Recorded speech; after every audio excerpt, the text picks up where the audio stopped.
ଏ କଥା ହଉଛି ଧ୍ୟାନର ପ୍ରକୃତ ପ୍ରୋସେସ କ'ଣ? ଧ୍ୟାନର ପ୍ରକୃତ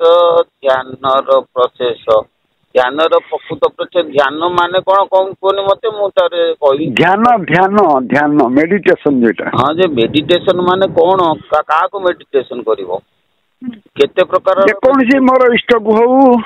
ହଁ, ଧ୍ୟାନ ଅର୍ଥ ତାଙ୍କ ମୂର୍ତ୍ତି କି ଚାହିଁବ, ଏଇଆ ତ? ଆଜ୍ଞା ଆଜ୍ଞା। ବାସ୍, ତାର ପ୍ରୋସେସ ହଉଛି ଏଇଆ। ତମେ ତାଙ୍କ ମୂର୍ତ୍ତି କି ପ୍ରଥମ ଷ୍ଟେଜରେ ତମେ ତାଙ୍କ ମୂର୍ତ୍ତି ପାଖରେ ଗୋଟେ ଦିଅ ଦୀପ ଜାଳିକି ଆଗେ ତାଙ୍କ ମୂର୍ତ୍ତି କି ଭଲ ଭାବରେ ଚାହିଁବ। ଆଜ୍ଞା। ଚାହିଁ ସାରିକିରି ତମେ ଆସନରେ ବସିକି ତାଙ୍କ ମୂର୍ତ୍ତି କି ଚାହିଁବ। ଚାହିଁ ସାରିକି ଆଖି ବୁଜିକି ତାଙ୍କୁ କଳ୍ପନା କରିବ। କିଛି ଦିନ କଲା ପରେ ତାଙ୍କ ରୂପ ପଳେଇ ଆସିବ। ଏଇଟା ହଉଛି ପ୍ରଥମ ଷ୍ଟେଜର କାମ କରିବ ବସି। ଆଉ ଅଭ୍ୟାସ ହେଇଗଲା ପରେ ଆଉ ଦୀପ ଜାଳିବାର ଦରକାର ନାହିଁ। ନା, ଅଭ୍ୟାସ ହେଲେ ତ ଅଟୋମେଟିକ ଭିତରେ ପଳେଇ ଆସିବ, ଆଉ ଦୀପ କ'ଣ? ଯେତେବେଳେ ତୁମେ ଚିନ୍ତା କରିବ ସେତେବେଳେ ଆସିବ। ଧ୍ୟାନ ପ୍ରୋସେସ ଗୁଡ଼ା ଭାଗବତରେ ବି ଅଛି, ବୁଝିଲ କି? ସେ ରୂପେ ମନ ସ୍ଥିର ଯେବେ, ଏ ରୂପ ନ ଚିନ୍ତିବ ତେବେ। ଏମିତି ସଗୁଣ ଧ୍ୟାନ କରୁ କରୁ ତାପରେ ନିର୍ଗୁଣ ସ୍ତରକୁ ପଳେଇବ। ନିର୍ଗୁଣ ଧ୍ୟାନ ଯେତେବେଳେ ଆସିଯିବ, ଜ୍ୟୋତି ଆସିବ, ବୁଝିଲ କି? ନାଦ ଆସିବ, ନାଦ ଜ୍ୟୋତି, ବୁଝିଲ କି? ସାଧକ ସାଧନାର ବେଳେ ପ୍ରଥମେ ନାଦ ସାଧକରେ, ତାପରେ ବିନ୍ଦୁ ଲୁବ୍ଧ ହୋଇ, ତାପରେ ଜ୍ୟୋତି, ତାପରେ କଳା ଲୁବ୍ଧ କରି, ତାପରେ ଜ୍ୟୋତିକୁ ଦର୍ଶନ କେଉଁ ଭାବରେ ହେବ ଶୁଣ, ଆମ ଠାକୁର କହିଛନ୍ତି। ତେଣୁ ଧ୍ୟାନ ଅର୍ଥ, ବୁଝିଲ ନା? ଆଜ୍ଞା। ତମେ ଯାହାକୁ ବୁଝୁଛ, ମୁଁ ବି ସେଇଆ ଦିନେ ବୁଝିଥିଲି। ଆଜ୍ଞା। ସେଇ ଯୋଉ ପ୍ରୋସେସ ବର୍ତ୍ତମାନ କହିଲି, ଏଟା ଧ୍ୟାନ ନୁହେଁ।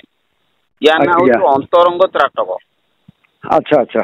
ଏଇ ଅନ୍ତରଙ୍ଗ ତ୍ରାଟକ। ହଁ, ତ୍ରାଟକ ସାଧାରଣତଃ ତ୍ରାଟକ ଦି ଭାଗରେ ବିଭକ୍ତ।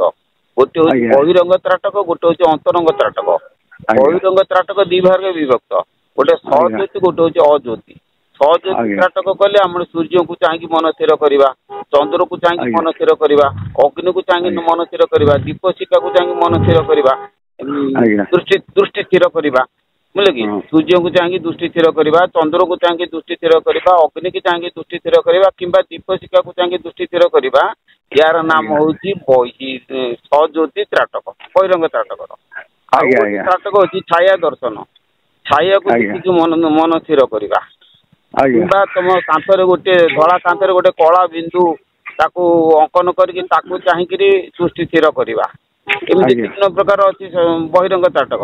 ଆଉ ଅନ୍ତରଙ୍ଗ ତ୍ରାଟକ ଯୋଉଟା ତମେ କହିଲ, ଯେ ବାହାରର ମୂର୍ତ୍ତି କି ତମେ ଭିତରେ ଦେଖିବା, ମନେ ମନେ ଚିନ୍ତା କରିବା, ଏଇଟା ହଉଛି ଅନ୍ତରଙ୍ଗ ତ୍ରାଟକ। ଅନ୍ତରଙ୍ଗ ତ୍ରାଟକଟା ବହିରଙ୍ଗ ତ୍ରାଟକ ଠାରୁ ପାୱାରଫୁଲ ହେଲେ ମଧ୍ୟ ତମେ ବହିରଙ୍ଗ ତ୍ରାଟକ କରିକି ଭିତରକୁ ଯିବ। ଏସବୁ ସାଧନାର ଗୋଟେ ଗୋଟେ କ୍ରମ। ତେଣୁ ତ୍ରାଟକ ଯୋଗ ଯଦି କରିପାରିବ, ତ୍ରାଟକ ଯୋଗ ଚକ୍ଷୁ ସ୍ଥିର ହେଇଗଲେ, ତାପରେ ସେଠୁ କ'ଣ ହବ ନା, ମନ ପବନ ଏଇ ଦିଟାକୁ ସ୍ଥିର କରିବା ପାଇଁ ହେଲେ ଗୁରୁ ନାମ ଦରକାର। ଗୁରୁ ନାମରେ ମନକୁ ବିନିଯୋଗ କରି ପବନରେ ମନ ରଖିଲେ ହେଲା। ତେଣୁ ସେଟା ହବ କ'ଣ ନା, ସିଏ ବି ଗୋଟେ ଧ୍ୟାନ। କାହିଁକିନା ଗୁରୁଙ୍କୁ ଦିନେ ମୁଁ ପଚାରିଥିଲି ଧ୍ୟାନ ଶିଖିବା ପାଇଁ। ତେଣୁ ଗୁରୁ କହିଲେ, ଆରେ ତୋର ଧ୍ୟାନ କ'ଣ କରିବୁ, ତୋର ହଉଛି ନାମ ଧ୍ୟାନ। ଧ୍ୟାନ ଅର୍ଥ ବୁଝିପାରୁଛୁ କି? ଯାହା ଦେହରେ ମନୋନିବେଶ ଲଗାତାର କରିବା, ତତ୍ର ପ୍ରତ୍ୟେକତା ଧ୍ୟାନମ୍। ଯୋଉ କଥାଟାକୁ ତମେ ଜାଣିବ, ତାର ପ୍ରତ୍ୟୟ, ତାର ଅନୁମାନଟାକୁ ଅଖଣ୍ଡ ଜଳ ଦ୍ୱାରା ଯଦି ତମେ ମନ ନ କରିବ, ତାର ନାମ ହଉଛି ଧ୍ୟାନ। ଗୋଟେ ବଲ୍ ଜଳିବ, ସେ ପ୍ଲଗଟାକୁ ତମେ ଯେତେବେଳେ ଗେଞ୍ଜି ଦେବ, ଅଖଣ୍ଡ ଜଳ ଧାରା ଭଳିଆ କରେଣ୍ଟ ଫ୍ଲୋ ହେଇକିରି ତମର ବଲ୍ ଜଳି ଚାଲିଥିବ ରାତି ତମାମ। ତେଣୁ ସେଠାରେ ଖଣ୍ଡ ହବଟେ। ଠିକ ସେଇଭଳି ଯେ ତମେ ପ୍ଲଗରେ ତମେ ପିନ୍ କି ଗେଞ୍ଜିବା ଯାହା ହେଲା କି, ଗୁରୁ ନାମ ହଉଛି ପ୍ଲଗ, ପିନ୍ ହଉଛି ମନ। ଗୁରୁ ନାମ ରୂପକ ପ୍ଲଗରେ ମନ ପିନ୍ କି ଅଖଣ୍ଡ ପୁରା ଲଗାତାର ଲଗେଇଲେ ବଲ୍ ହଉଛି ଜ୍ଞାନ ଜ୍ୟୋତି ତମର ପ୍ରସ୍ଫୁଟିତ ହବ। ତେଣୁ ତମେ ଏ ଧ୍ୟାନ ବି କରିବ। ତେଣୁ ଧ୍ୟାନ ଅର୍ଥ ହଉଛି ଯେ ମନନ, ଅଖଣ୍ଡ ଜଳଧାରା ବତ୍ ମନନ, ହେଲା କି? ତମେ ଯାହାକୁ କର, ଚକ୍ଷୁ ଧ୍ୟାନ କର, ରୂପ ଧ୍ୟାନ କର, ଶବ୍ଦ ଧ୍ୟାନ କର, କଣ କି? ଶବ୍ଦ ଧ୍ୟାନ, ରୂପ ଧ୍ୟାନ, ଯାହାକୁ ତମେ ଧ୍ୟାନ କର, ଯେକୌଣସି ଧ୍ୟାନ କର। ଧ୍ୟାନ କରିକି ଆଗେ ଗୋଟେ ପଟେ ସ୍ଥିତ ହେଲେ ଆଉ ଗୋଟେ ଆସିବ। କିନ୍ତୁ ରୂପ ଧ୍ୟାନ ଅପେକ୍ଷା ଶବ୍ଦ ଧ୍ୟାନ ହଉଛି ପାୱାରଫୁଲ। ଗୁରୁ ନାମକୁ ପବନରେ ଅହରହ ସ୍ମରଣ କଲେ ପାୱାରଫୁଲ ହବ।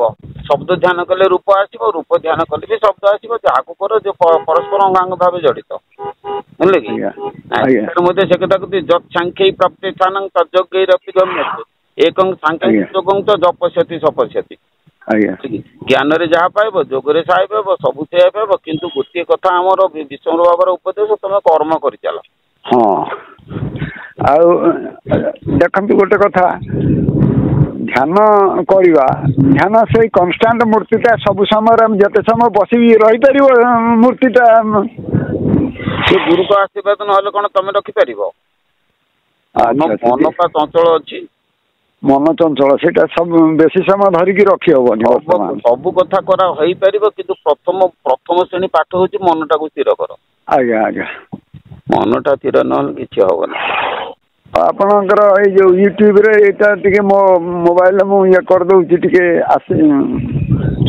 ଆମର ୟୁଟ୍ୟୁବ ଚ୍ୟାନେଲ ନାଁ ହଉଛି ଅଖିଳ ଜ୍ୟୋତି।